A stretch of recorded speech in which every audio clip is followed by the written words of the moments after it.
avec joie de la révélation de sa gloire. Avoir de la joie dans les afflictions du Christ n'est pas une astuce psychologique. C'est le fruit d'une vie complètement abandonnée au Christ et à sa volonté. JN 10, 10 Le voleur ne vient que pour voler, tuer et détruire. Je suis venu pour qu'ils aient la vie et qu'ils l'aient en abondance. Un croyant qui peut rarement marcher avec joie et un visage souriant ne peut pas être un chrétien radieux. N'attendez pas qu'il soit trop tard. Devenez membre de la chaîne Today et bénéficiez de réconfort et de soutien dans les moments difficiles. Cliquez sur le lien dans la description de la vidéo mardi 9 avril 2024 page 3 Imitation résumée. Nous sommes tous des imitateurs. Beaucoup nous imitent aussi. Le défi est d'imiter le Christ par Crébéné Imitation Jérémie 10, 2 Ainsi parle Jéhovah. N'apprenez pas les voies et coutumes des nations païens, et n'ayez pas peur des signes venant du ciel. Même si les nations les craignent paganisme contre tribus cultivées d'Afrique contre société les Émaux et les Darketo une compagnie 11, 1 Paul Soyez mes imitateurs comme je le suis de Christ reçu de lui. Il a fait des choses dignes de coups, recevra peu de coups, car on exigera beaucoup de celui à qui on a beaucoup donné, et on demandera davantage à celui à qui on a confié beaucoup. Prof. Mon fils, crains Jéhovah est le roi, et ne t'associe pas aux instables ceux qui changent toujours, ceux qui ne peuvent pas décider s'ils sont du PRI ou du PRI. Le mot imitation a 3 significations distinctes. Une ressemblance artificielle et non fausse. Ce que vous voyez est ce que vous obtenez. La saccharine est du sucre artificiel. Il existe des fleurs en tissu et en plastique dans le commerce. Ces produits artificiels sont acceptables et souvent souhaitables. Dans de nombreux cas, ils sont moins chers. Spirituellement, ce n'est pas de l'estime. Un exemple. Diotrophe, l'hypocrite déclaré 3 JN 1, 9,10 N'attendez pas qu'il soit trop tard. Devenez membre de la chaîne Today et bénéficiez de réconfort et de soutien dans les moments difficiles.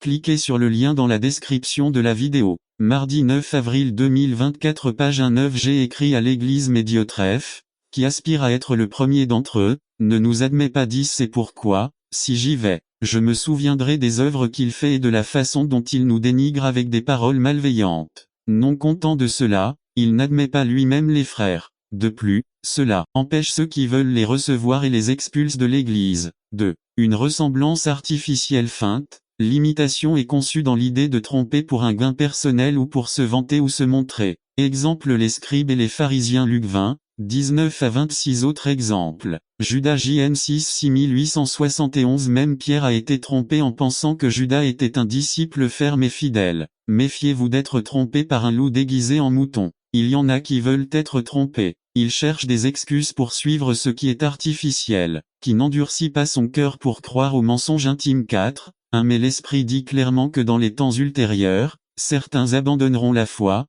s'intéressant aux esprits trompeurs séduisants et aux doctrines des démons. Mais tu dis frère, ce n'est qu'un petit peu, c'est-à-dire que ce que j'imite est minime 1 Cor 5-6 Votre vantardise vaine gloire, orgueil n'est pas bonne. Ne savez-vous pas qu'un peu de levure laisse toute la pâte? Géorgie 5, 9 Un peu de levure fait lever toute la pâte.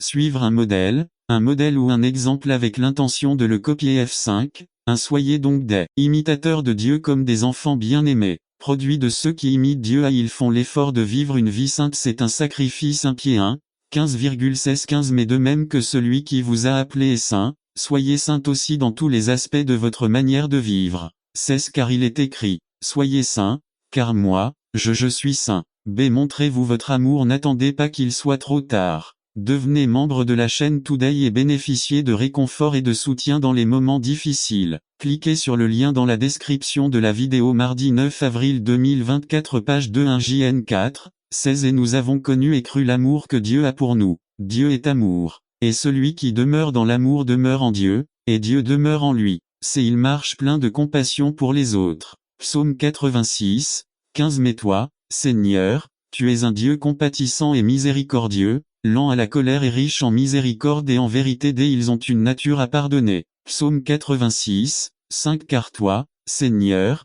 tu es bon et indulgent, plein de miséricorde envers ceux qui t'invoquent. Un père ou une mère se sent toujours fier lorsque quelqu'un dit que son enfant lui ressemble beaucoup. Marchez-vous à l'image de Dieu, ou ressemblez-vous plutôt à un petit diable? Cela a beaucoup à voir avec votre 1. Parlez de agir 3. Apparence Vous n'imitez pas le Christ lorsque vous apprenez du monde comment vous habiller et vous toiletter. Ne me dis pas que c'est pour ton mari, L'amour pour Dieu doit être plus grand que l'amour conjugal. Mt 11, 29 Prenez mon joug sur vous et apprenez de moi, car je suis doux et humble de cœur et vous trouverez le repos pour vos âmes. Apprendre égale à suivre mon exemple, imitez les piercings, les tatouages, les cicatrices de but. C'est ce que font les païens. Lév 19, 28 Vous ne ferez pas d'incision sur votre corps pour le bien d'un défunt, et vous ne vous graverez pas de tatouage. Moi, Jéhovah. Lév 21, 5 Ils ne lui raseront pas la tête, ni ne lui couperont le bout de la barbe, ni ne lui feront d'incision sur le corps. Homme, vous allez réaliser ce que vous autorisez votre femme à faire, soyez prudent avec votre exemple. Maman, si votre fils ou votre fille marche habillé comme le monde ou décoré comme Jézabel, pourquoi le permettez-vous? N'attendez pas qu'il soit trop tard. Devenez membre de la chaîne Today et bénéficiez de réconfort et de soutien dans les moments difficiles. Cliquez sur le lien dans la description de la vidéo. Mardi 9 avril 2024 page 3 Une partie du blâme est votre jeune homme, vous allez rendre compte à Dieu pour vous-même et vos rébellions. Romains 14, 12 N'attendez pas qu'il soit trop tard. Devenez membre de la chaîne Today et bénéficiez de réconfort et de soutien dans les moments difficiles. Cliquez sur le lien dans la description de la vidéo. Mardi 9 avril 2024 page 4 Une arche, un autel et un vignoble. Résumé. Choisissez votre travail et accomplissez-le pour Dieu. Attention à ne pas penser qu'une victoire est une excuse pour prendre sa retraite. N'oubliez pas que personne n'est une île à part. Par Cré Béné une arche, un autel et un vignoble. Jean 6, 8 à 9, 25 et 11, 7 C'est par la foi que Noé, averti par révélation de choses qu'on ne voyait pas encore, ému de crainte, prépara l'arche pour le salut de sa famille. Par la foi, il a condamné le monde et est devenu héritier de la justice selon la foi. Noé trouva grâce aux yeux de Dieu. Pendant plusieurs années, il fut un exemple pieux. Mais examinons quelques moments forts de sa vie. Il y a une arche dans sa génération perverse. Noé a été choisi par Dieu pour conserver une graine dans la terre. Dieu a révélé son plan visant à détruire tout être vivant sur la surface de la terre. Noé s'est lancé dans la construction navale. L'arche est un endroit sûr. C'est un lieu où l'on se cache en présence de Dieu. L'arche est un lieu de séparation. Nous devons préparer une place pour ne pas être dans la place de la condamnation et du jugement. L'arche est un endroit sûr. Aucun autre endroit n'offrait de protection contre le jugement de Dieu. L'arche est un lieu secret. Il a été préparé par ceux qui avaient la crainte de Dieu et aussi, quelques animaux que Dieu a voulu préserver également. Quelques années plus tard, Dieu lui ordonna de préparer un endroit spécial pour observer les 10 commandements. On l'appelait l'arche d'alliance. L'arche nous parle de sueur. Noé a passé 120 ans à construire ce navire. Cela a demandé beaucoup de travail et certainement beaucoup de critiques. Vous et moi avons besoin d'une arche dans nos vies. Vivez une vie qui plaît à Dieu, et il vous choisit et vous aide à construire un endroit spécial pour échapper à tout ce qui va arriver à ce monde. Quelqu'un a commenté. Dieu est partout. Oui, c'est vrai. Dieu était à l'intérieur de l'arche, montrant sa grâce et sa miséricorde. Dieu était à l'extérieur de l'arche, libérant sa colère et sa colère. N'attendez pas qu'il soit trop tard. Devenez membre de la chaîne Today et bénéficiez de réconfort et de soutien dans les moments difficiles. Cliquez sur le lien dans la description de la vidéo. Mardi 9 avril 2024 page 1-2. Un autel. Jean 8, 20 La séquence logique serait de faire un autel après avoir eu l'arche. Nous avons besoin d'un autel pour offrir adoration et action de grâce à Dieu. Un autel parle de sacrifice. Nous devons offrir quelque chose qui nous coûte cher. Noé était très reconnaissant pour tout ce que Dieu lui avait donné. Le Nouveau Testament ne mentionne que 2 sortes de sacrifices requis par cette dispensation. 1. Un sacrifice vivant, Romains 12 1-2. Sacrifice de louange, Hébreux 13-15 Un sacrifice vivant sur l'autel est tenté de marchander et de s'enfuir. Comme il nous est difficile de rester sur l'autel. Un autel signifie une dédicace. Au mieux, Noé était strict avec ses enfants. Il leur a donné des règles et des règlements. Regardez les résultats 120 ans plus tard, ils sont vivants et en sécurité, bénéficiant des bénédictions de Dieu. Nous vivons à une époque où de nombreux parents tiennent leurs chiens en laisse tous les soirs et permettent à leurs enfants de courir dans les rues toute la nuit. Quelque chose ne va pas. Il est temps de retourner à l'autel et d'accomplir Dieu. Il est intéressant de noter que Dieu n'a pas fait disparaître le déluge de la vie de Noé, mais lui a donné un véhicule pour flotter à travers le déluge, en toute sécurité et au sec. Dieu ne supprimera pas tous les problèmes de votre vie, mais il fournira une méthode ou un miracle pour vous faire passer de ce côté de l'affliction à l'autre où règne la paix et la victoire.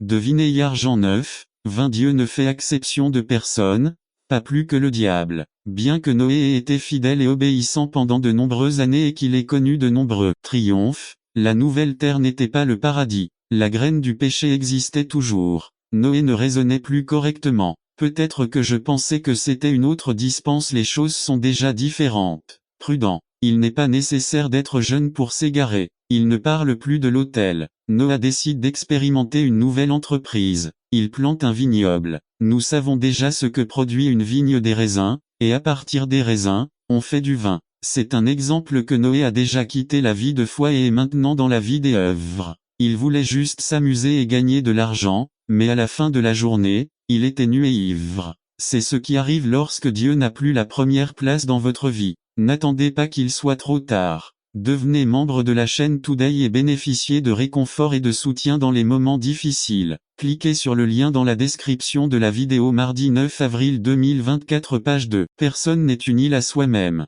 Le péché de Noé a eu un effet horrible sur son fils Cham. Cham ne cherchait pas d'ennui, mais la malédiction tomba sur lui, à cause du péché de son père. IV. Un réveil Jean 9, 25. Oui, Noé s'est réveillé, mais c'était trop tard. Le mal est déjà fait. Mais mon ami, mon frère, il est encore temps pour toi. Quittez le vignoble et retournez à l'autel. N'attendez pas qu'il soit trop tard. Devenez membre de la chaîne Today et bénéficiez de réconfort et de soutien dans les moments difficiles. Cliquez sur le lien dans la description de la vidéo mardi 9 avril 2024 page 3 résumé des erreurs. Ce sermon a à voir avec la pire erreur que l'homme puisse faire. Ne pas rechercher Dieu par Luis Cortés. Erreur Psaume 19:12. Avez-vous déjà entendu dire que l'erreur est humain? Faire des erreurs est inévitable. L'homme, puisqu'il a la capacité de prendre ses propres décisions, prend de nombreuses décisions dans sa vie. Cependant, les décisions les plus importantes sont celles qui peuvent changer radicalement votre vie. C'est dans cette partie que sont souvent prises de mauvaises décisions qui ruinent irrémédiablement la vie pour toujours. Parfois, nous prenons de mauvaises décisions qui ont des conséquences désastreuses. Une erreur est un mauvais concept ou un faux jugement. Quand les choses ne se passent pas comme vous le souhaitiez à cause de quelque chose que vous avez fait ou n'avez pas fait, c'est une erreur. Même les personnes les plus compétentes et motivées font des erreurs. Du plus grand au plus petit, riche, pauvre, etc. Nous faisons tous des erreurs. Elles nous ont coûté un mariage, de l'argent, la prison, une maladie, une entreprise. Ce qui est triste, c'est que chaque erreur cela entraîne des conséquences et souvent même la mort elle-même. 1. 50% des accidents aériens sont dus à une erreur humaine. 2. Des erreurs entraînant des complications surviennent chez 36% des patients traités médicalement aux États-Unis. 2% d'entre eux peuvent être mortels, mais je veux vous parler aujourd'hui de la pire de toutes les erreurs: ne pas chercher Dieu. La Bible dit dans Ésaïe 55:6: si cherchez l'Éternel pendant qu'il se trouve, invoquez-le pendant qu'il est proche. Malheureusement il y a très peu qui cherchent Dieu. C'est nous qui nous séparons et qui mettons souvent un mur entre Dieu et nous. Pourquoi est-ce comme ça? Parce qu'il y a un esprit d'erreur qui prédomine chez l'homme et qui ne lui permet pas de chercher Dieu. 1 degré. Jean 4:6 dit: nous appartenons à Dieu. Celui qui connaît Dieu nous entend. Celui qui n'est pas de Dieu ne nous entend pas. En cela nous connaissons l'esprit de vérité et l'esprit d'erreur. Un esprit d'erreur qui vous dit l'évangile est un mensonge. Ne perds pas ton temps. Tu es jeune. C'est pour les anciens, vous n'êtes pas préparés à cela. Toutes les religions mènent à Dieu. Si vous continuez dans l'erreur de ne pas chercher Dieu, vous ne pourrez pas hériter du royaume des cieux. Si vous continuez à vivre selon votre voie, si vous continuez à vivre une vie de péché, Jésus dit à ses disciples dans Matthieu 16:24, si quelqu'un veut venir après moi, qu'il renonce à lui-même, qu'il prenne sa croix et qu'il me suive moi. Niez quoi? Vos désirs, vos caprices, vos goûts, etc. Malheureusement, les gens veulent chercher Dieu de la manière la plus simple. Leur voie est: prenez-le, n'attendez pas qu'il soit trop tard. Devenez membre de la chaîne Today et bénéficiez de réconfort et de soutien dans les moments difficiles. Cliquez sur le lien dans la description de la vidéo mardi 9 avril 2024 page 1. Le chemin qui correspond le mieux à votre mode de vie, mais il n'y a qu'une seule voie, une seule vérité et une seule vraie liberté. Jean 14:6. Jésus lui dit: je suis le chemin, la vérité et la vie. Nul ne vient au Père que par moi. Ne commettons pas la même erreur que les autres en ne cherchant pas Dieu ou en nous détournant de Dieu. J'ai commis l'erreur de me détourner de lui. 2 Pierre 2:20. En effet, si eux, ayant échappé aux souillures du monde, par la connaissance du Seigneur et Sauveur Jésus-Christ, s'y retrouvent de nouveau empêtrés et sont dépassés, leur dernier état ça va être pire que le premier deuxième. Pierre 3,17 Vous donc, bien-aimés, sachant d'avance, prenez garde, de peur que, entraînés par l'égarement des méchants, vous ne tombiez de votre fermeté. Il est de notre devoir de rechercher Dieu notre salut en dépend. Matthieu 13,44 nous parle de la parabole du trésor caché. Le royaume des cieux est comme un trésor caché dans un champ,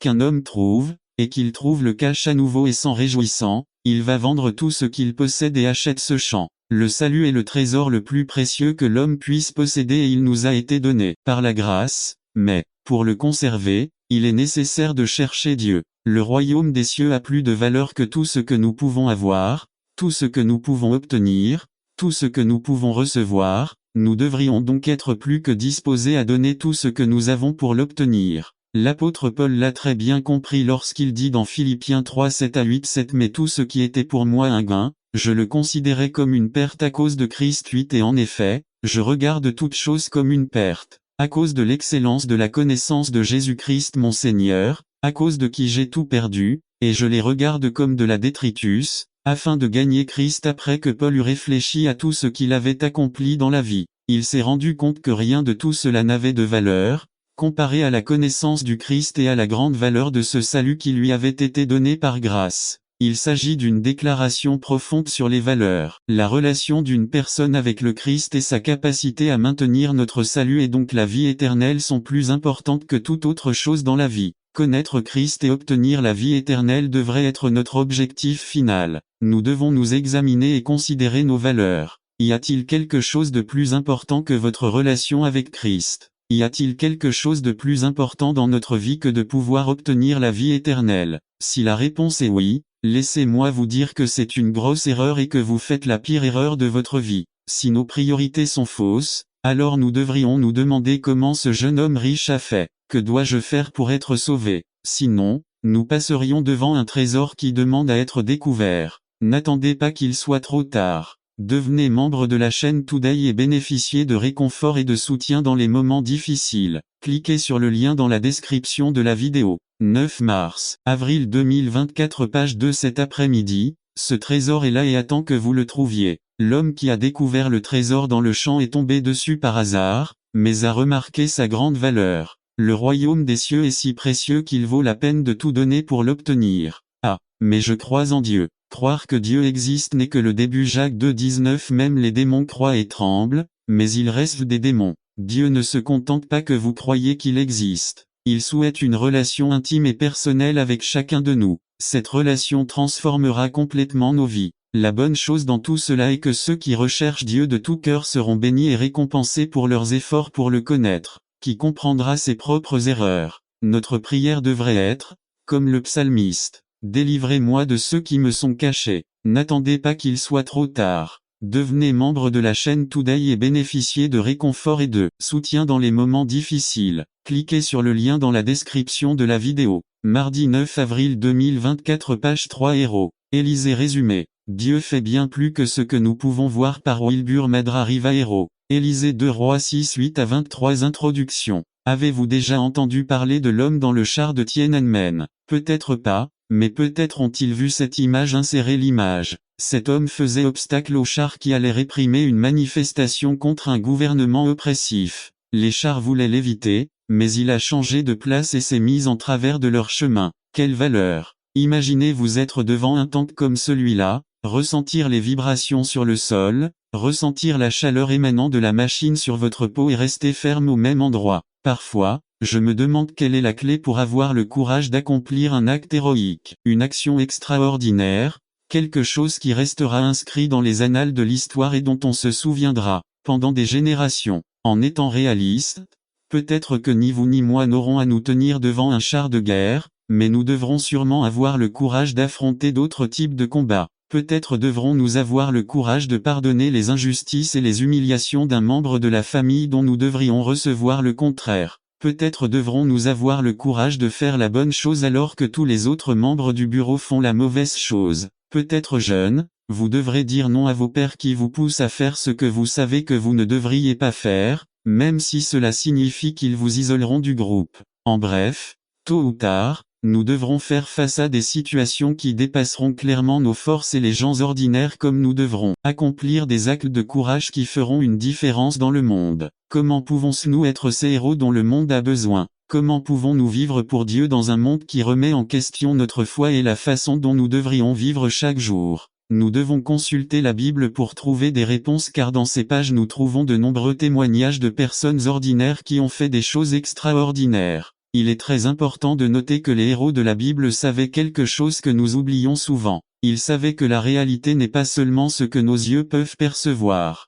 que le monde ne bouge pas seulement lorsque nous faisons quelque chose ou cessons de le faire. Les héros de la Bible savaient que Dieu était pleinement impliqué et actif dans l'histoire. C'est pourquoi ils ont affronté des rois méchants, des armées ennemies, des circonstances défavorables, croyant que la réalité n'était pas seulement composée de ce que leurs yeux pouvaient voir, mais qu'il existait une réalité invisible à l'œil humain dans laquelle le Seigneur des armées, le Dieu d'Abraham, Isaac et Jacob, agissait au nom de son peuple. Ce qu'ils croyaient et nous devons aussi croire, c'est que Dieu fait bien plus que ce que nous pouvons voir. C'est une leçon que nous trouvons clairement dans l'histoire d'Élisée dans 2 Rois 6-8-23. Élisée était un prophète de Dieu. Il était le successeur du grand prophète Élie dont nous avons parlé la semaine dernière. Élisée avait été l'élève d'Élie. Il avait été avec lui et avait appris de lui. Élie et Élisée ont vécu une période difficile pour le peuple d'Israël. Le peuple de Dieu était divisé en 2 royaumes. Le royaume du sud appelé Juda et le royaume du nord appelé